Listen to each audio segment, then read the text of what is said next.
It's not about coming in robes or fine garments or titles, or even though we worked hard for our degrees, but letters behind or in front of your name. It's just about being the presence of Christ that someone can feel humble and talk to. And that's what our people want. That's what hip hop is to me, speaking the truth to a world that needs it. Right there, it would have been a nice time for the drop right here, right here. We can do this here, watch me rock the flow. Killing it a must, never option, no. Spent guys at the crab table, still ain't signed to a rap label. DVD when I ain't have cable. I got balls, he ain't rap able. A 6D for me is man fatal. Can't see me like a bad angle. Absolutely, ain't going nowhere. We will be forever and ever and ever. Peace, peace, peace, beautiful family. This is Dr. Walter Hidalgo, and this is the Know Thy Shelf show / podcast. The Know Thy Shelf TV utilizes the metaphor of the shelf in order to extrapolate the self. And the way we do that is we invite guests to come in and share something about themselves. And before I introduce my guests, I have to talk about the website, www.knowthyself.tv. You'll see it above us, where I provide workshops. It's interesting because I just saw a post about New York. They're trying to develop a legislation on how to control social media with young people under 18 because they've realized it's addictive. And I have a workshop for that called it Living in the Matrix, the Do's and Don'ts of Social Media. Holla at me if you want me to go to your school, your church, your not-for-profit, because social media is very important. What did Professor Griff say, Dr. Ansel? That media stands for multi-ethnic destruction in America. I also, yeah, for real. I also got to shout out the book, Beyond the Four Walls, The Rising Ministry and Spirituality of Hip Hop. With hip hop going on 51 this year, definitely want to chop it up with the doc around that. If you're looking for coaching, I do home coaching, including online. Holla at me. Check out the website. The other thing that we always do is I like to shout out a group of individuals. And today, I want to give a shout out to all my ministers. Amen. Amen. When you're called, man, it's like I really do feel like God really calls people. I really do believe Amen. that. I agree. I want to give a shout out to all my authors, because what did Dr. Cone say? You must find your voice, we are the voice of the voiceless. I want to give a shout out to all my people that go in front of the crowd, right? My public speakers, because those public speakers are MCs too. And what's an MC? We move the crowd. Who moves the crowd? The Lord moves the crowd, and we're called to do that too. Amen. I want to give a shout out to all my strong men, just men. Our leaders, because we need them. Because I got somebody here that I respect, that I admire, and it is a blessing. My brother, Dr. Ansel Augustine. Peace, bro. Peace, man. God bless you. It's an honor to be here, bro. I'm glad our schedules have finally worked it out, man, in God's time. And we all know that in the theology world, we call that the Kairos moment, right? It's on God's time. It's always on the divine time. It is an honor. You already know. Let's get to this. With every guest, I like to contextualize things. So I always say if we were to jump into, I'm going to start saying Back to the Future, the movie, into that car, right? Yeah. Go back into a younger Ansel. Right? I mean, younger years, like, as a sociologist, we got to use our observational skills, our senses. So if we were to jump into that car with you, my brother, to a younger you, what would we see? What would we smell? What would we hear? Because you are originally from New Orleans. New Orleans, stand up. I love New Orleans. I've had the honor to be there a couple of times. What a blessing. I love y'all. Great food. It's a gumbo, the history. You talk about spirituality. Ooh, let me stop. Contextualize this for us, my brother. So let's go back to the mid-90s. High school Ansel. You know, early 90, 91, 92 freshman year. Uh, Loving, like I said, rap, hip hop, the bounce culture of New Yes. Orleans that was already existence, but it wasn't as Yes. popular as it is now. Running around working at different radio stations and with different music labels Mm. while I was in high school, also with the culture bearers. You know, they call us the Mardi Gras Indians because we come out with our new suits on Mardi Gras Day, but Mm. more personally known as the Black Masking Indians. Because of segregation, people of color couldn't go to the Mardi Gras parades back in the day. So the parades in the black neighborhoods were the Mardi Gras Indians, the baby dolls, and the skeletons, which have origins in Haiti. The Indians have origins in Africa and the Yes. Caribbean. And so we work all year to make these suits. So looking at a young Ansel, whether he was living here in New Orleans or in Texas or moving back and forth, you know, it was just the reality of my upbringing. To me, I think my voice at that time, although I was going to church for the popular stuff, when there were trips, when there was activities, when there was stuff like that, that was that young, or if there were girls coming, you know, I'll be honest. Facts. Uh, Let's keep it real. for me, Yes. yeah, my voice, you know, and that's why I love the work that you do was rap and hip hop. That's what spoke to me.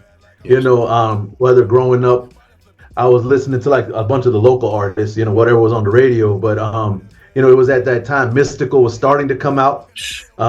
It was at that time that you know, on a national scene, I think, you know, I was really into Ice Cube. That was my favorite artist at that Yes. time Yes. that I was bumping every time. E40, and all those things, you know, were my voice. And of course, my favorite group of all time, and I'll probably get kicked, lose my New Orleans card for saying this, but I was friends with Pimp C, so Oh, UGK and Pimp C's legend. mom, you know, Mama Legend. West, and we became real close after I grew up listening to them, and they influenced, you know, the No Limit and Cash Money's to get their deals and be on a southern level because they were all on their early music. So they helped raise their platform and awareness. But me and Mama West, Pimp C's mom, became friends after Hurricane Katrina because me and Pimp were already friends, but Yes. her and I just happened to be evacuated in the same hotel, and so we became close Oh, by that. Just God had His hand in all of this. yes. Yeah. And you know, so wow. Okay. Um, there is definitely a spiritual synergy in Mhm. NOLA. Mhm. And it's not a coincidence for me because I don't believe that in that that you're there, you come from there. You mentioned hip hop, and a lot of my work was kind of looking at social spiritual movements. Mhm. You know, I tell people I'm going to say something controversial, but it was a priest that actually told me, who was referencing Hindu spiritualism, who said that you know, if we can think about heaven like a big ocean and Mhm. each faith representing a river Mhm. that leads to that ocean, you know, Mhm. hearing a priest say this, Dr. Ansel, you know, like, because I was in a time I was trying to figure out myself, you know, Yeah. thyself and discernment. You're talking to someone who thought about priesthood, you know, and I'm sure I Yeah. wouldn't be surprised if you too, you know, even though we're Yep. I not did. by Yeah. spiritual nature and by our Right. community, and we all know this. They blessed us. I went to the Yoruba tribes in Nigeria. They blessed me, man. Like Yeah. it's so Yeah. I honor that. I'm saying this because you know I wrote this book called Beyond the Four Walls: The Rising Ministry and Spirituality of Hip Hop.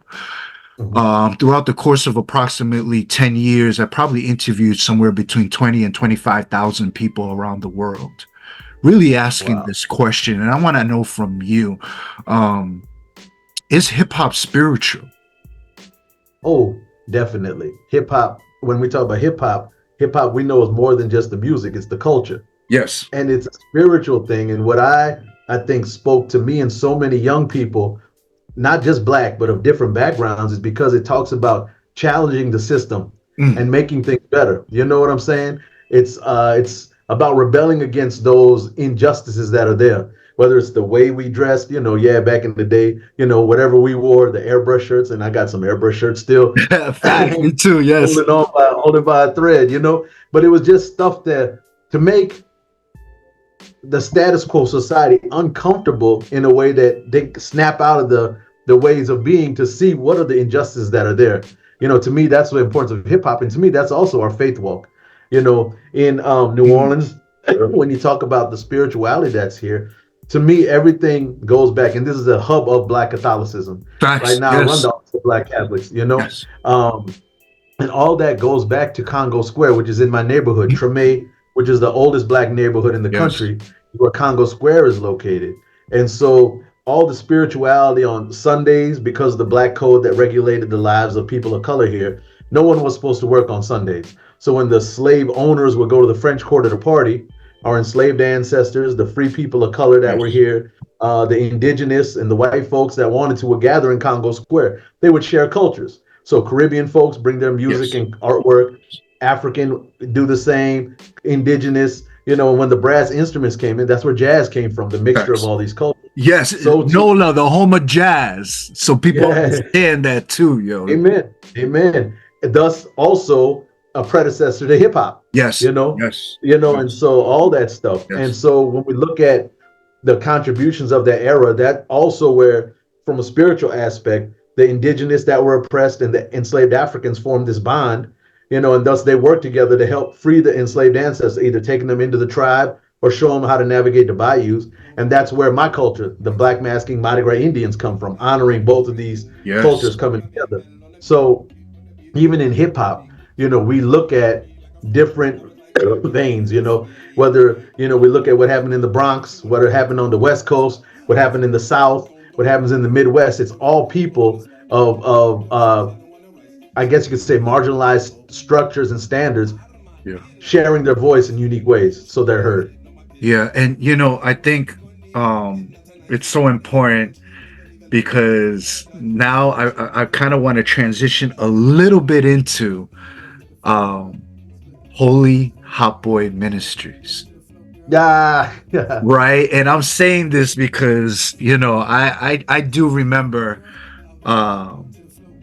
when Juvie came out, and just I think about Master P and what he's doing. I think about Birdman. I think about just so many of we talk about New York, we talk about the Northeast a lot, but we don't talk about Nolans enough and their contributions to this culture, right?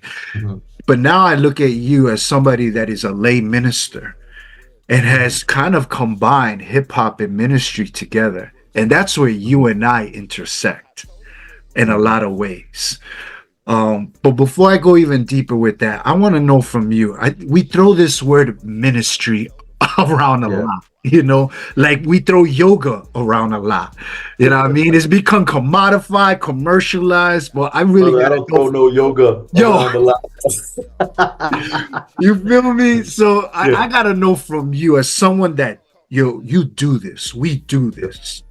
What is ministry? So for me, it goes back, especially as a Catholic, a Christian. It's what would Jesus do? What would he live out? Where would he be? Yes, I'm here in the chancery. I work for the archdiocese. I have to do all this administrative stuff, programming or whatever. But for me, true ministry is what are the needs of society right now? Yes. So New Orleans, #1 for mass incarceration in the world.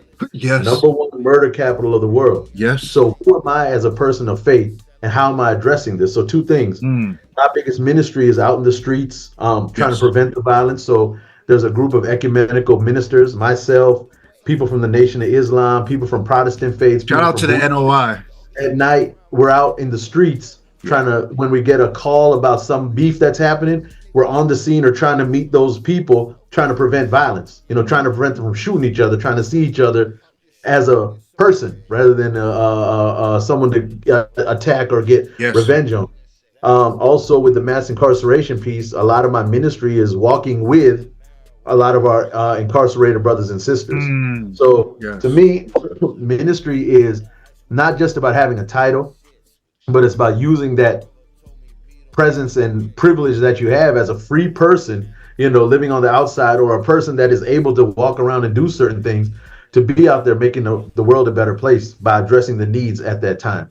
Yeah. Even something as simple as, during Christmas, I dress up as Santa Claus, and I'm out there giving out gifts with free toy giveaways. And then, New Orleans, 80 degrees in the heat. That's our Christmas, right? And I'm sweating in that Thanks. Santa suit, but that Yes. is ministry to spread joy, for those kids that need it. So just and Yeah. simple. And it's not about me doing anything, but it's about, pleasing God and what he's asking of us. All the time. You serve the people, you serve the Lord, and it's beautiful. And it's so super cyclical or intersectional, as we know. Yeah. But in the sense of hip hop, right? What does hip hop ministry look like, and how much of hip hop? Because you've been around Cash Money. Like you're not ordinary Joe, so to speak. You are embedded in the culture, and now you're kind of in this crossroads where you use the culture as part of the ministry. How does that look like in real time? So, as a man of faith, you believe in God's plan. As the Bible says, order my steps in your word. Not knowing that growing up, I wanted to be a DJ.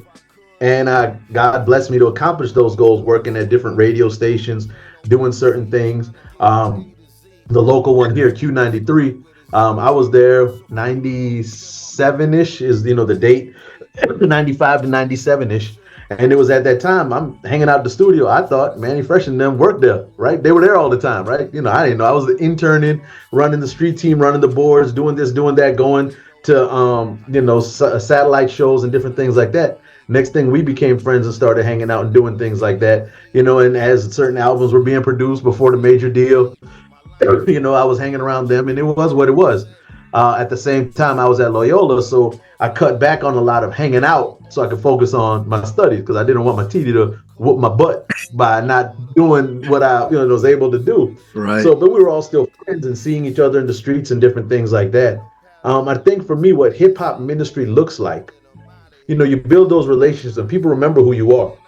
So Manny Fresh, about 2 years ago, had his 50th surprise birthday party. And me and a couple of people went to the Fillmore here in New Orleans. That's where it was at, to set up and help set up different things like that. And as the night went on, he came and everybody just having a good time, eating, drinking, just having a good time, celebrating this man that everybody cared for. The label execs, rappers, you name it, whoever was the who's who of the music industry was there. About maybe halfway through the event, they wanted to cut the cake and give their speeches. So I'm not the tallest brother. So I'm standing in the back by the bar. Everybody's in front of me. And, as us shorter folk do, we're just looking through the gap to see what's going on. I see Manny. I see my cousin. I don't know if you heard of him, D1, that's challenging the industry right now. David Augustine. Yes. That's my cousin. Cousin. Shout out to D1. I'm loving everything that he's doing. We talk about hip hop pedagogy. He's up there at Harvard. Yo, let me stop right there. That's ill. Yes. Yeah.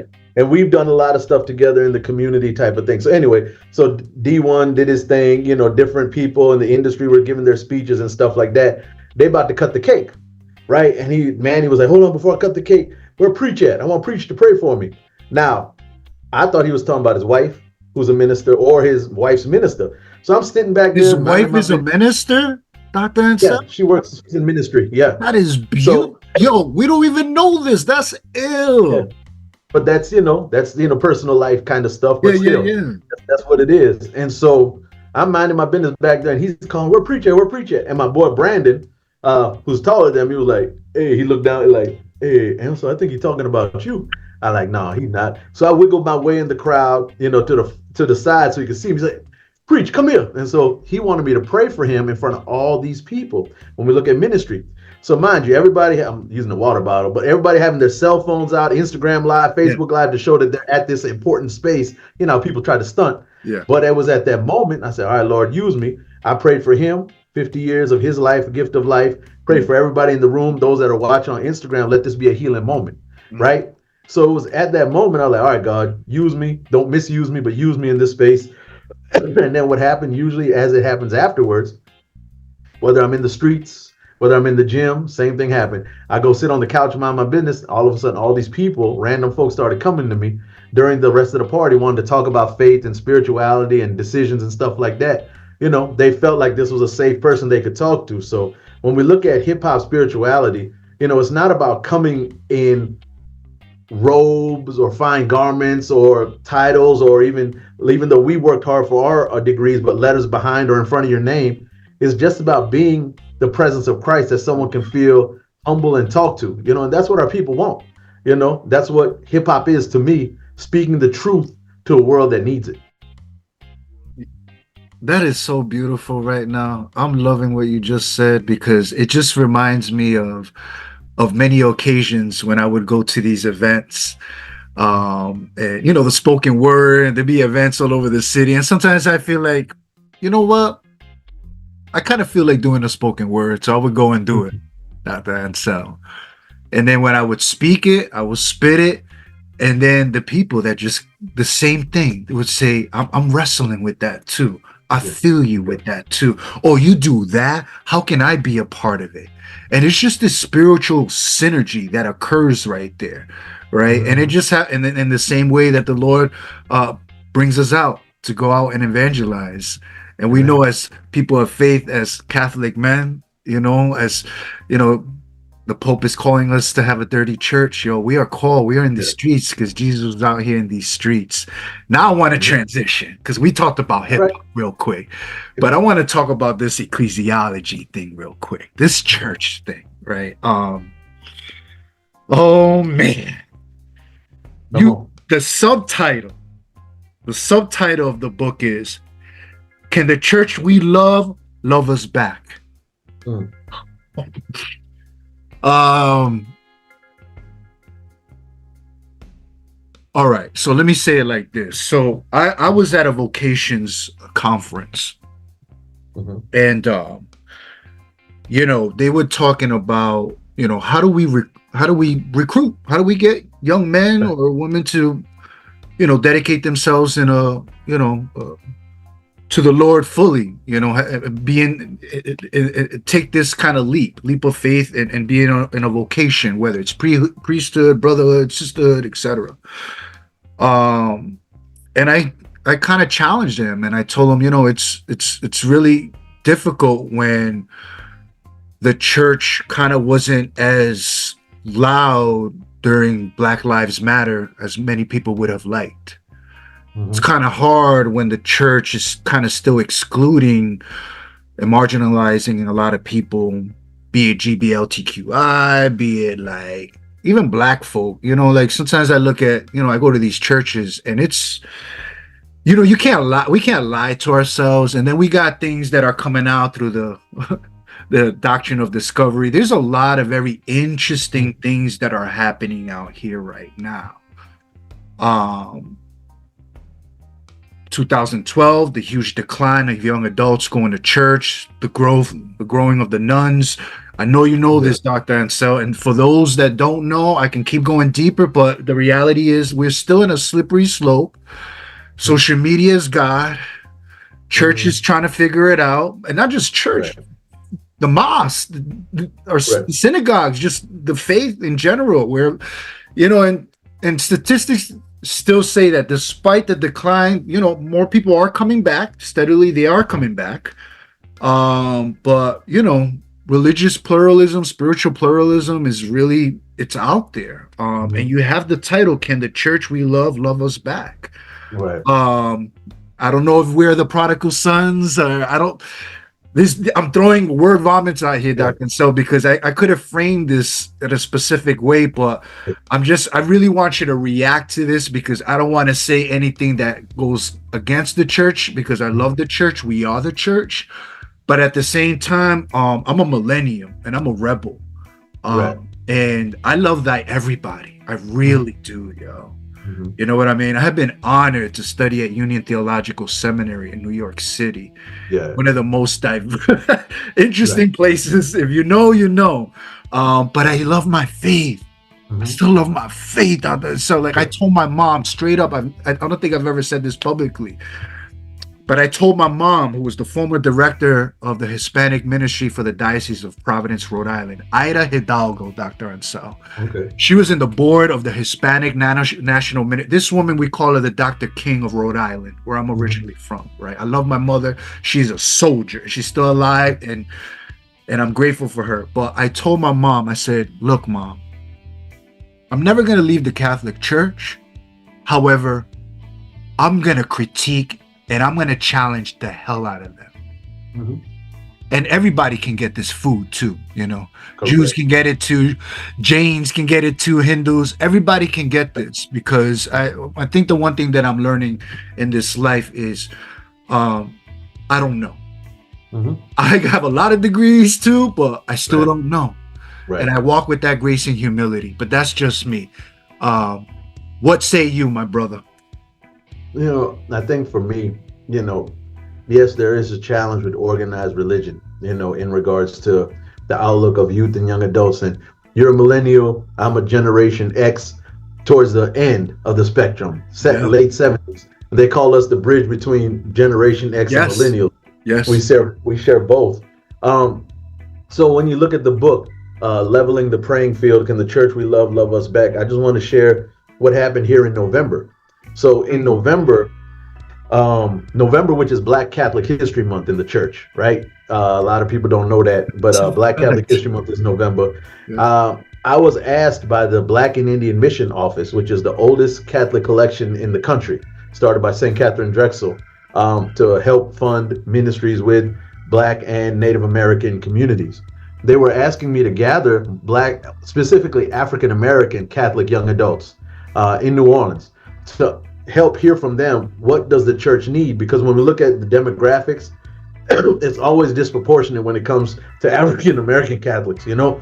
Excuse my coughing, the allergies. But we have our African brothers and sisters that are growing, Caribbean brothers and sisters that are okay, but it's always that African American Catholics that are always leaving, whether it's because of issues of racism, whether issues of discrimination, indifference, whatever you want to call it. Yeah. And so last November, we gathered whoever we could, you know, from different backgrounds, married, single, in church, out of church, on their way out of church, former seminarians, you know, parents, whatever we could gather in that demographic, that young adults ages 18 to 40. Yes. And we gathered at Xavier University, which is the only Catholic HBCU in the country. And for those that don't know, that's HBCU, a fact. Black and college, you know, university. And so we gathered there 2.5 days to knock out these tough and intense discussions on why Black Catholic young adults, specifically African American young adults, are leaving the church. But not only in the force of here's the problems, we also came up with solutions. And so we came up with this document that, you know, ruffled feathers, but also started intense discussions on it, you know, because like you said, if we love something, we're going to challenge it to be the best self that it can be, right? And there are times I've been discriminated against by church folk. Speak on it. Yeah, you know, because they Me too, Doc. Yeah, you know, they don't understand. You know what I'm saying? At the same time, I'm thinking some of these cliques will be the same ones that would crucify Jesus if he was walking amongst us today, right? I see the same thing, yo. Like, if they did this to the God Jesus, what do you think? Are you like exempted from this? Correct. And so these young adults, we facilitated a workshop and gathered them, did webinars after this gathering because people were interested. But it goes back to the same thing. All this stuff is happening. Why not just ask people? But that goes back to the disconnect in the relationships. I'm sure there were many people when you were interviewing folks for your book that felt appreciated. Someone cared enough to ask them their opinion. Absolutely. Right. And I think that's the same thing in this space. We created a safe space for us to have these intense discussions. And right now, unfortunately, a lot of our ministry programming does not allow for those safe spaces to exist where people can have those tough discussions where they can challenge. People don't like to be challenged. People want to be the experts, you know, but God calls us to have those intense discussions so that we can learn more about each other and create those safe spaces. That's how we're going to address the original sin of America of racism. We have those intense safe space discussions. We don't want to have that, you know, and for any other issues that are there. We need to create those safe spaces because that's what the church should be, ideally. So, and you know, when doing the research with young adults, even with the work that I've been doing, like that's one of the number one things. We just want a safe space. We want the opportunity to articulate some of our grievances and issues, because every voice matters. I think this is so important. But I want to switch gears a little bit because we can go on with that. Yeah, But we could. what we want to know is, Dr. Ansel, what is coming out of your shelf, my brother? All right. I'm excited So, about this. I'm in the midst of moving, right? So I've been moving stuff here and now. That's why the wall is blank and different things are there. But I made sure to keep this here for our discussion. So what I have here is something that's been on the top of my shelf for years. I'm gonna move back so you can see it. Oh, It is this is a form of one of the Adinkra symbols, and Adinkra symbols are West African spiritual symbols Yes. that you'll see also in many of our Black Catholic churches. This is not my favorite, but probably my second favorite, right? But it talks about our connection with hip hop, 50 years and moving forward. So this is known as one of the images of Sankofa. I know the Sankofa. Yes. Reach back and fetch it, right? You see the bird, the feet are moving forward, but yet the neck is looking back, right? Meaning reach back and fetch it, meaning what we have in our past and our history is important for us to carry with us as we move forward. The work of our ancestors, Yes. the sacrifice of those that came before us. Even now, as we look at hip hop, what hip hop stands for in regards to progress and challenging the system, it means for us to do the same with our faith. So when I look at this, I always remember that as I push forward, there is work that's still being done, that prepared for me to do what I have to do. And so for me, I'm supposed to prepare a way for those coming after me. So that's what is on my shelf, Sankofa. And I hope this inspires somebody to understand wherever you're at right now is because of the sacrifice of so many that came before you. And our role is to make sure that the next generation has an easier way than us. And as my brother, Professor Kyle, who I interviewed, his episode is out already. He says, we are the people we've been waiting for, Dr. Ansel. The Lord is calling us, man, more than ever, because it's getting super satanic out here. It is getting a little crazy right now. And we're reaching a different tipping point, I think. Again, with the rise of information and technology, this is a new challenge that's being brought about in our world. And ain't no better Kairos moment than the Sankofa moment. I ask this to folks, and I have to ask you, my brother. You're a minister. You're an author, public speaker, just a soldier of God. And somewhere out there in this world, there's a younger Dr. Ansel in the making. He or she probably don't even know it. But we do this for our young people. What's one piece of advice, my brother, that you would give to that young person who's following in your path?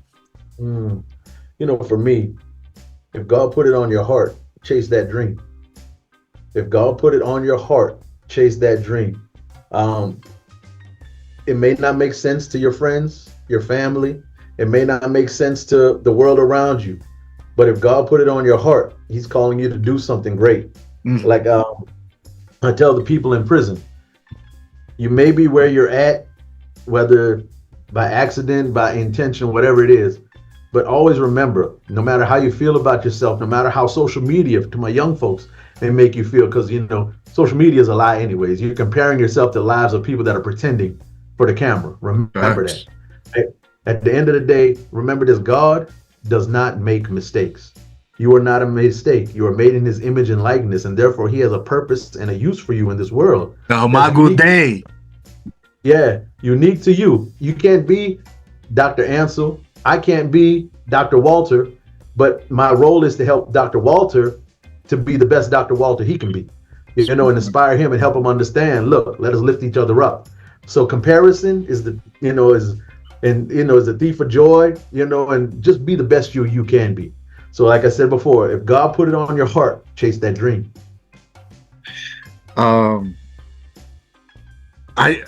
It's just beautiful. I love what you said, because it starts with that. It's like we always use the metaphor of the seed. It's seed that's planted in you.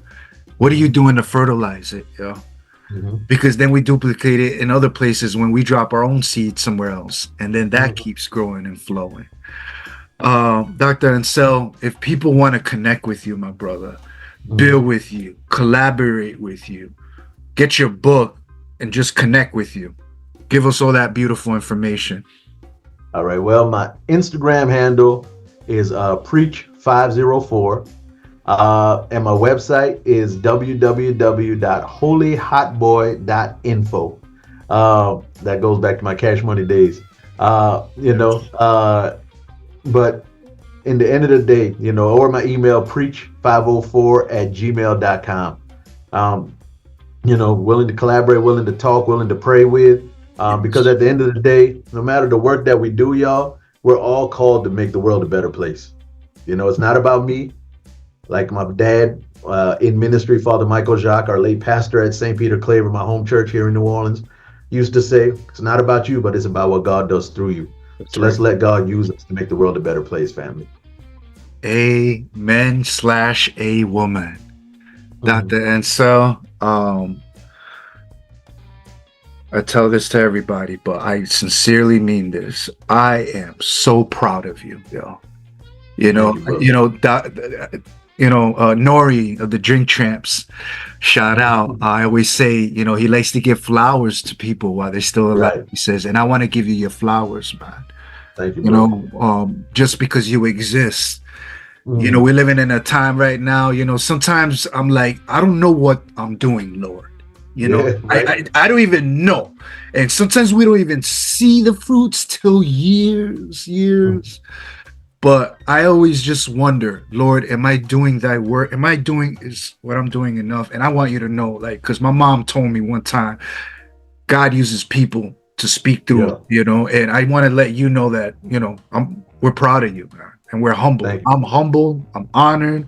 I'm grateful. Keep doing the work. And we got to build. We're going to keep. You're right. Amen. As we always do in the Know Thy Shelf, we end with a quote, Dr. Ansel.